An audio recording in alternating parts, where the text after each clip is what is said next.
Hey everybody, it's Sherry and welcome back. Or if you're new, welcome for the first time to the Alleged Actually podcast. So today is Monday and typically in the past, this was my Married to Medicine time frame. But as you know, it wrapped up last week. And so I had made an announcement that Mondays were now going to be dedicated to the show that took its place, Martha's Vineyard. However, y'all, last night I happened upon Real Housewives of Potomac. And child, I know I said I was done reviewing that show. But last night, along with some breaking news, I had to hop on here today and talk about it. So here goes. But before we get into it, guys, we got a few admin things. So over here, we do reality TV recaps, reviews, and all things pop culture. So if you like that kind of content, do us a favor, guys. Go ahead and hit the like button.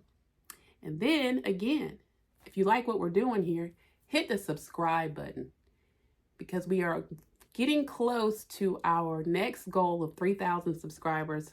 Thank you so much to all of you that have subscribed. We love all of our subscribers and we always strive to give you guys the best content, which is why I switched my lineup for today.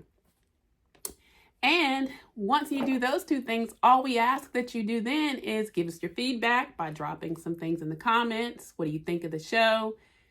What do you think about the content?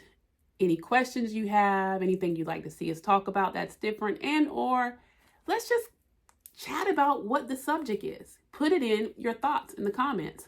And the last thing I'm going to ask you to do is after you do all that, do us a favor and share us with your friends and family. Hey, if it's something good, I want to share with my people, right? Right. So thanks, guys. So again, I am Sherry and this is Alleged Actually. And today we are going to be talking about Real Housewives of Potomac. Y'all, there's a lot I have to say. I'm going to try not to drag it out because I'm sure by now there's tons of us talking about this, but how can we not? So we're going to start off with the obvious thing. Excuse me, guys. I've also been a little under the weather. So if I have to take a minute to get a little swig of water, I hope you guys don't mind. So let's get into it.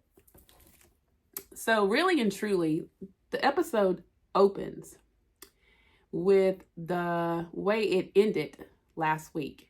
So Giselle and Ashley have come together and pulled together a leisure activity clothing line. And they were having a fashion show.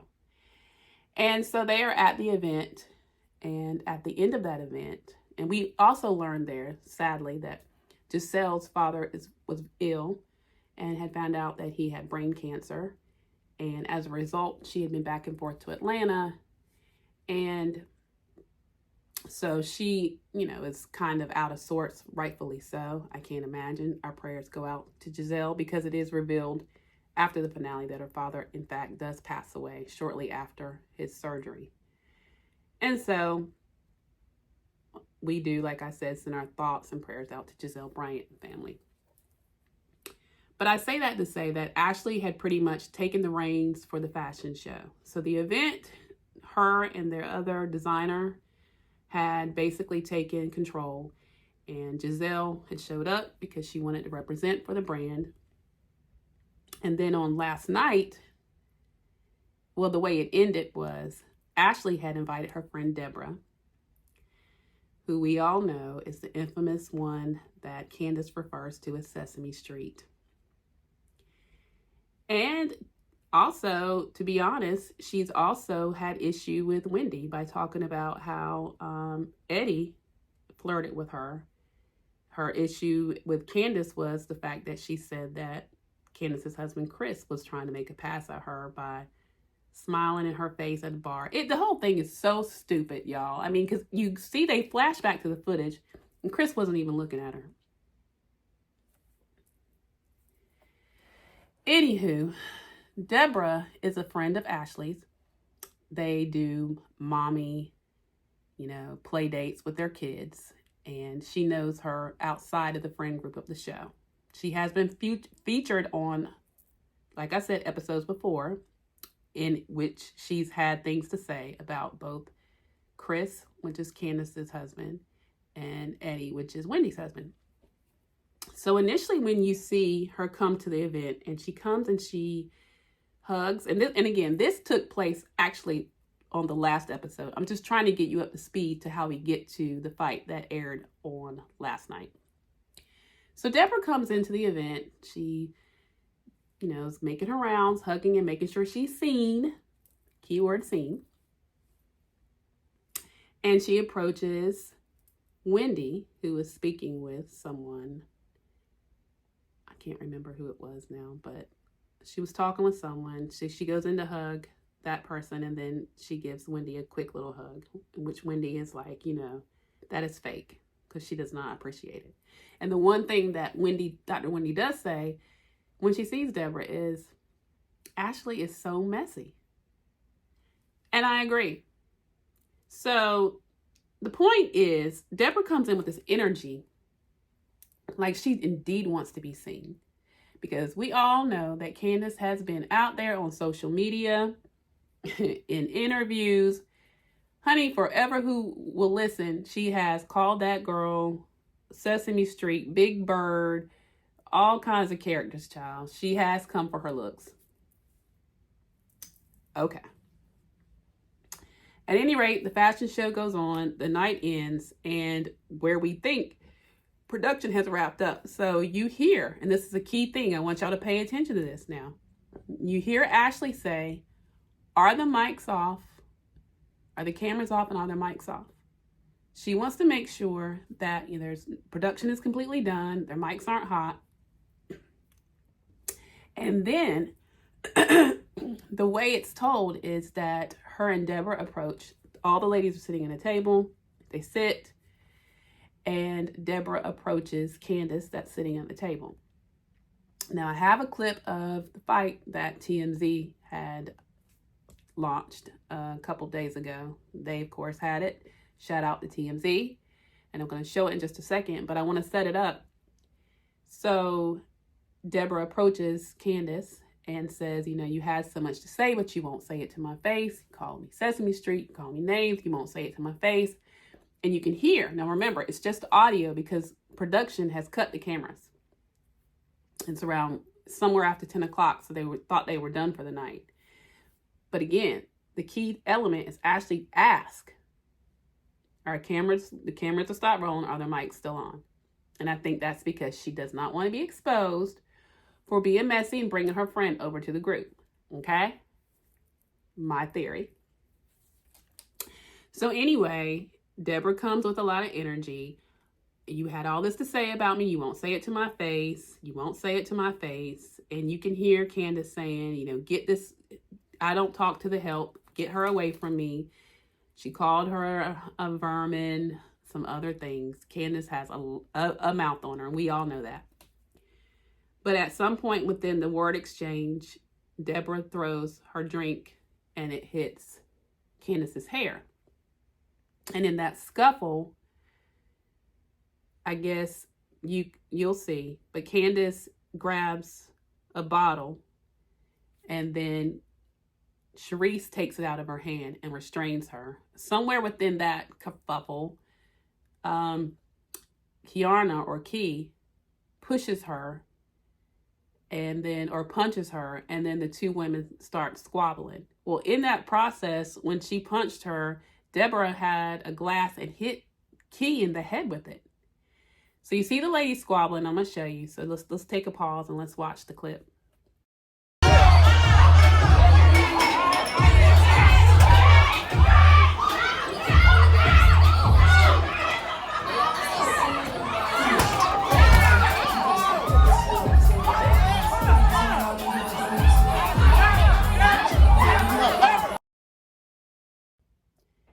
Y'all.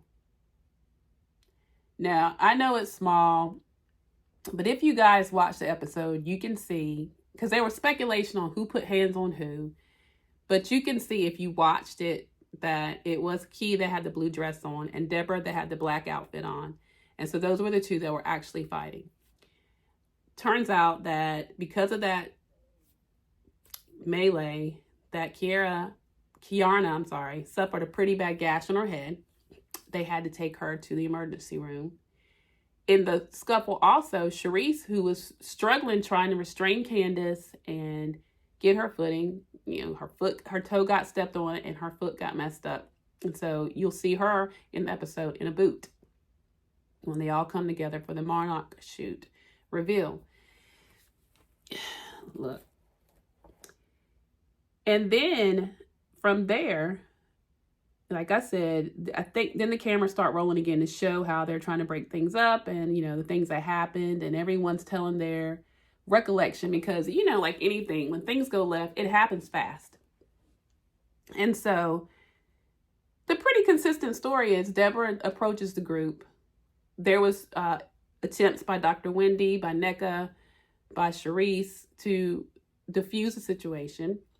And from there, things just escalated. So now let's get to the confrontation.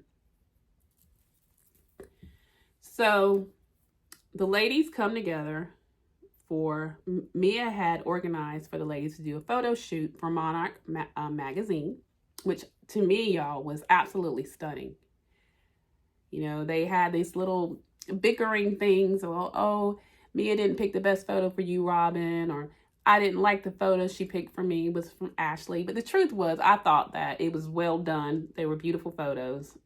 And this is the first time the ladies are seeing each other since the big mess at the event. All of the ladies are in attendance. And let me just say that this scene that I'm going to speak about, because I'm not going to recap it play by play. That's not why I'm here, y'all. I am here for a very strict agenda to talk about the fate of reality shows in general, the Housewives, and particularly Housewives of Potomac, what it's become. And then we're going to get into Mia and Gordon and Miss Candiace. So you get to the point, they all look beautiful. They come together. And then there's the scene where all of the ladies have basically come together. They all have their theories. Of course, Giselle wants to blame Candiace because of her mouth. And I'm not going to say that didn't play a part in it, because it absolutely did. But let's get to it. So all of the ladies are surrounded around the table, and they have Ashley come up and approach them. And Ashley knows that she's in hot water because not only was the fight, after it had all cleared, her friend Deborah continued to spew this ignorant rhetoric on social media about, you hit me first, you're not going to hit me first and not get it or whatever. I mean, it was just very ignorant exchanges to let you know that she wasn't finished. And so I think they all gave Ashley a chance to explain herself. And she had said that, this was an event that she worked on. Deborah was her friend. She had never known Deborah to act that way in the settings that she's in. But of course, she knows Deborah, again, from play dates, mommy and me play dates type things. So, the way someone is around their children in a children's atmosphere versus in social settings may be totally different, clearly. And she acknowledges, after seeing Deborah's behavior, after all was said and done, instead of her being apologetic about it, that she was still coming for Key after Key got hurt, and that she would be more mindful of who she brings around the group. Karen's assessment of it was that, no one should bring anyone around that friend circle that wants to do them harm. And I agree. Dr. Wendy said her piece, that it was clear Deborah had an agenda. I'm going to agree with that as well. When she came, she was angry because Candiace had come for her looks several times.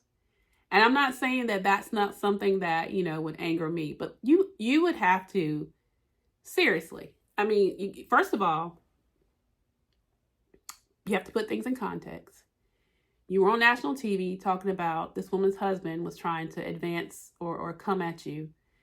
We all know that Candiace is very childish at times too, and that her mouth does go and take her to places sometimes that she can't come back from. So let that be a lesson to all of us that like to come back with the quick quips. Sometimes your mouth can get you into things that, you don't come back from quickly. Charisse had talked to Candiace about the fact that she had the champagne bottle, and she was like, what would have happened, had you have swung on that girl? You'd have been arrested. And Candiace was like, still had this kind of blank look on her face. And I'm jumping around a little, y'all, but I just want y'all to get the main points. The point is that had she defended herself, she would have gotten arrested as well. I mean, it's assault. It is just imperative for us to know that even though we like to watch the drama and that, we tune in for that, but Bravo has got to do a better job of navigating these scenes and these people to the point that it gets violent like that. It could have gone way, way, way left. And at this point, they've got to do better. I like a good, verbal exchange, a shady exchange. We all do. But watching women, and particularly, I'm going to say this, any woman, but Black women, scramble like that was sickening, sad, and quite frankly, it angered me. And I'm tired of watching it get there. These women have so much to lose. And this woman, Deborah, I'm sure she wanted her moment. She's not on the show. She's not even considered a friend to the show. And I think that overall, I'm certain that Ashley's learned a lesson. But it's not just Ashley. And, sometimes they say that the producers put them up to certain things, for a storyline or to get things popping. And I believe that to possibly, I know it to be true from things that I've read and saw. And y'all, it's too far. Okay. And so I say that to say this. This show and all of these shows are going to do some real revamping. And particularly those that have a predominantly Black cast. Ladies, y'all are going to have to do better. This is not acceptable.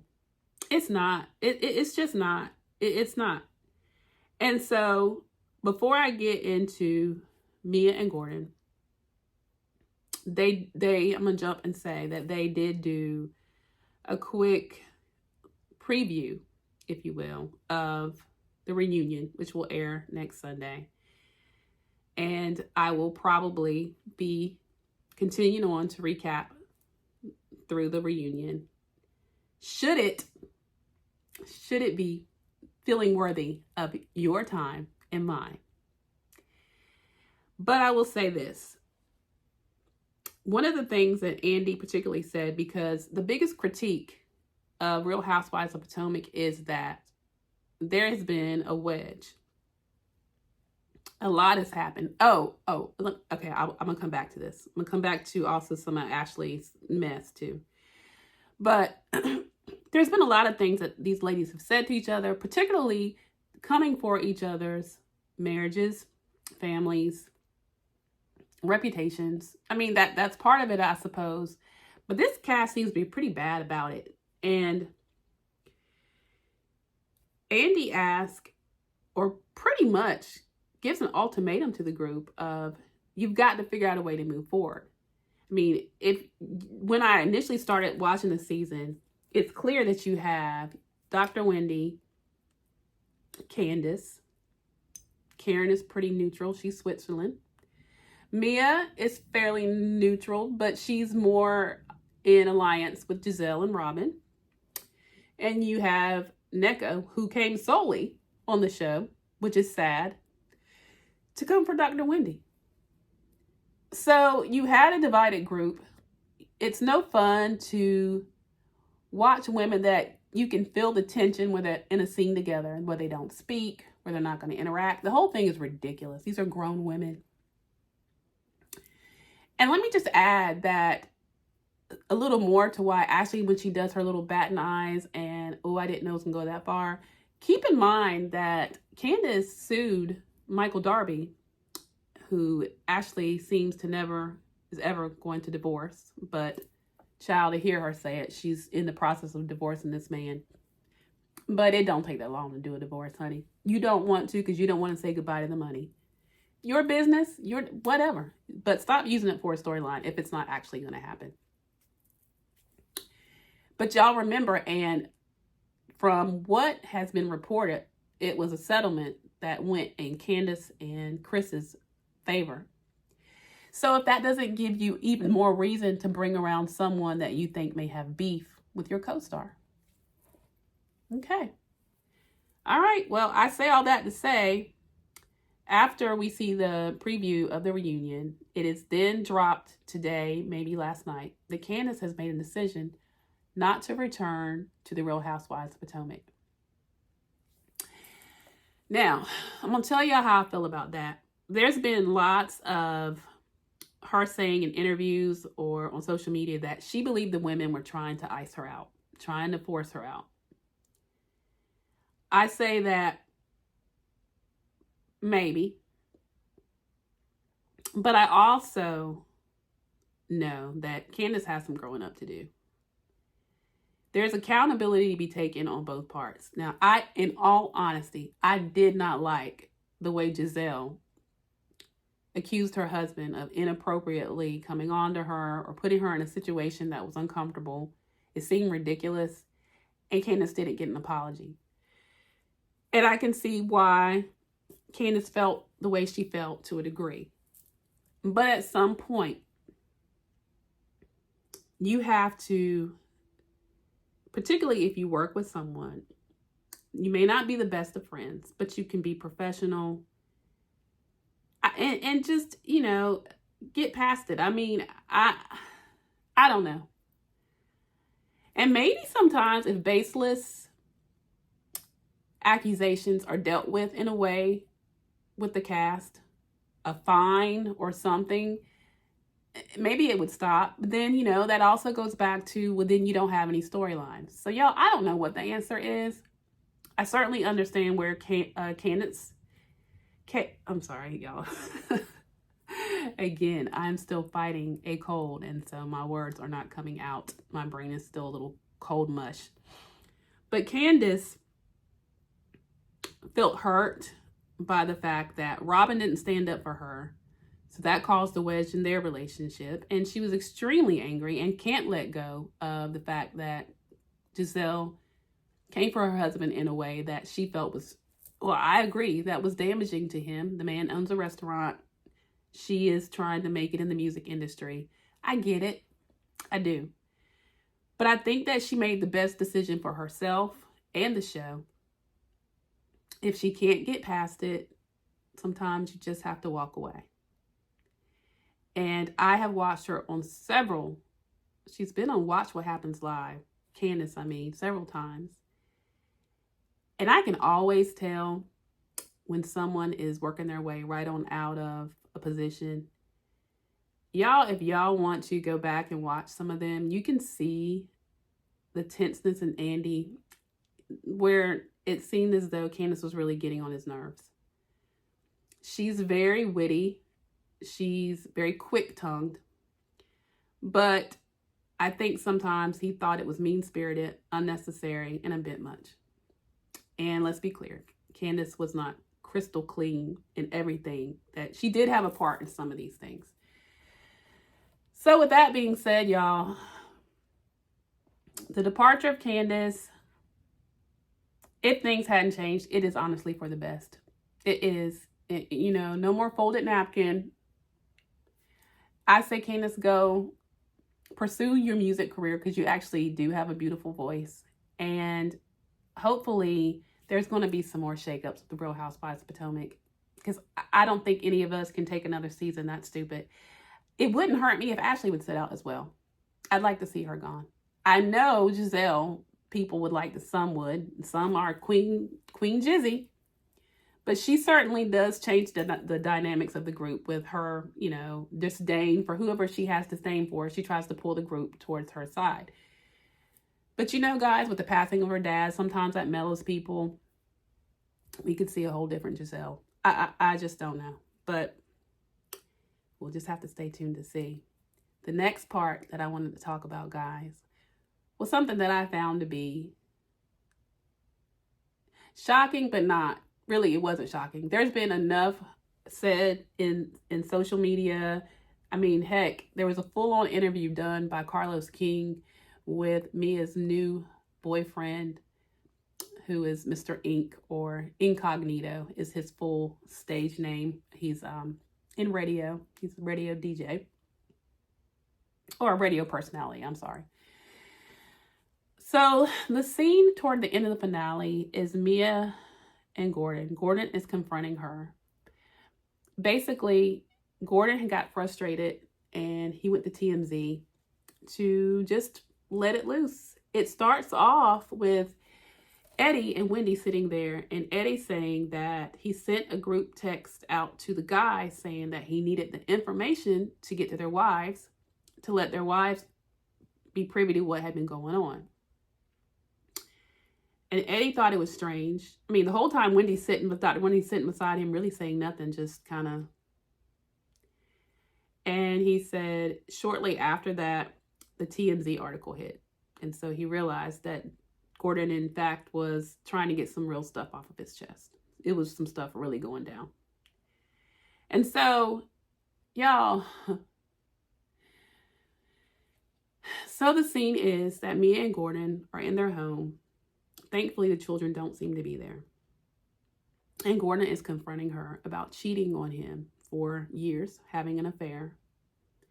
And Mia had said that, he had given her a pass, which he admits to. Gordon is 72 years old.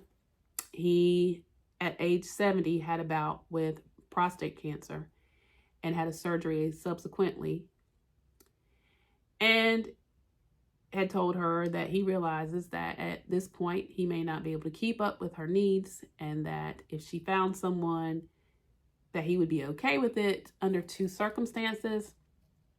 And those circumstances were to basically be discreet, not make him look crazy in public, and to keep it away from his children. His gripe was she's done neither.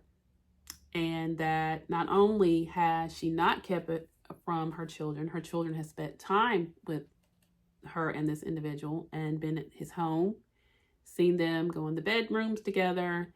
And he even remarked that the daughter said, "Why is mommy trying to replace you with Mr. Ink?" And so Mia goes on to say that's not fair. I guess the fact that he had given her the hall pass. And she basically said that she believes that a lot of this started from the scene in the Dominican Republic when they took their trip, where Mia asked Ashley if she married Michael for his money, and Ashley in turn asked her the same, and Mia says, "I might have." Well, we also know that Gordon, for the last few years, a couple years, had some issues with his company, his family business, where they had basically removed him from the family business. He's in the process, I guess, of suing to try to get, his stakes back in the company or monies back. And they've had to downsize their life. At this point, Mia makes more than him, and she says has been the case for a few years. And she lets out that perhaps for her, it was deeper than, just this affair, that whether this man had been in her life or not, that the marriage was ultimately over because of things of such that he would be out spending lavishly money before he can even get it at strip clubs, expecting her to have threesomes. But y'all, is it just me? Or when Mia and Gordon came on to Real Housewives of Potomac, that was their thing. They were very open about how openly sexual their relationship was. It almost seemed like they had an open marriage. She was overtly about that life, even with her best friend. I don't know. And what was sad to me was, you could see the hurt in Gordon. But in the same regard, Gordon knew who he married. And that's why I really want to talk about the fact that, when you make a mockery of the Institute of Marriage, the sanctity of it, this is the kind of stupid stuff that happens. You're on a program. First of all, the real calamity in all this is these children. Because it was even stated on there by Gordon that her current boyfriend, Mr. Inc., has alleged that he believes he's the father of their son, Jeremiah. Y'all, it's unbelievable. I mean, these kids are 8 and 6.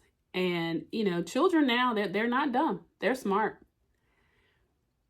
And from Mia's perspective, she says, because she was also on Watch What Happens Live right after the episode last night. And she said that she wanted it, though it was difficult to film. And it didn't seem difficult for her to film, because even when Gordon walked away and had enough of the conversation, she looked at the producers and the cameras and they were like, okay, let's just follow him this way. It was very calculated to me. She didn't seem to show a whole lot of emotion. But, there's two sides. She says that, and Gordon did come across, because his interaction with the other women last season or the season before when they first entered Real Housewives was deplorable. Child, look, it was always an unconventional looking marriage. It was always seemingly a marriage that was out of certainly money. I mean, I don't think that was not obvious. I mean, Mia's in her 30s. He's 72 years old. Apparently, the guy that she's with, incognito, is a high school sweetheart of hers that she's remained in touch with since then. And he had talked about always loving Mia and waiting for her. Y'all, I don't know. All I want to say is, okay, y'all, Mia certainly secured her spot for next season. But y'all, and this guy that she's with now, certainly Gordon has alleged or is stating that she's chosen him because he certainly has the financial means to be an upgrade now that he no longer has the resources that he once did. This man does. He's alleged that they're building a home together and that she's going to help him with his businesses. Sound familiar? So as it stands now, she did say that they are still currently legally married and happily co-parenting. You even see a clip on the reunion where she is talking to Inc. when Gordon is there and he speaks to him. Y'all, it's real strange. Gordon even seemed, it was sad to watch how he was desperate to try to keep the marriage together for the kids. And it's clear that Mia's moved on. So, but y'all, I just say all that. God, I don't know what it is, y'all. Is it just me, or fruit flies are just like in a mass, like coming for everybody? Because I can't. And I don't even know where they're coming from.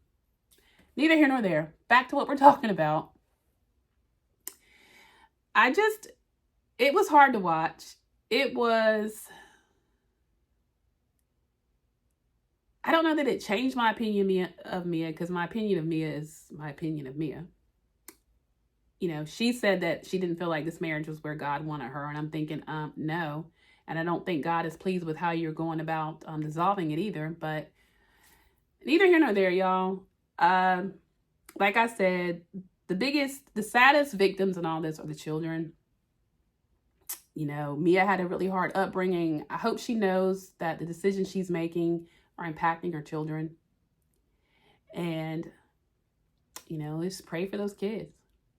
You know, this world of reality TV gets muddy because it's almost like, you know, they have to sell their souls to keep in good standing, to be on the show for a check.